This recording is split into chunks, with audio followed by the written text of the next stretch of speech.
पूर्वेकडे जर का पाण्याचा जास्तीत जास्त वापर असेल, म्हणजे पाणी प्यायचं असू द्या किंवा बाथरूम वगैरे मध्य भागात असेल, तर ठीक आहे किंवा टॉयलेटही काही अंशी चालतं. पण तेच पाणी जर आग्नेय कोपऱ्यात असेल, तर त्याचे परिणाम विपरीत होतात. कारण आग्नेय कोपरा हा अग्नितत्वाचा आहे.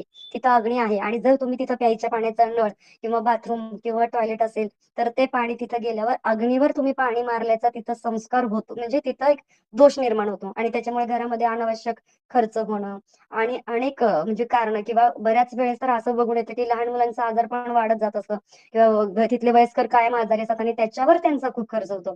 म्हणून तुम्ही तिथं शक्यतो त्या कोपऱ्यामध्ये 24 तास रेड कलरचा बल्ब चालू ठेवायचा आहे. पण हा तात्पुरता उपाय आहे. हा तात्पुरता उपाय आहे. तुम्ही तिथलं पाणी शक्यतो बंद ठेवायचंय.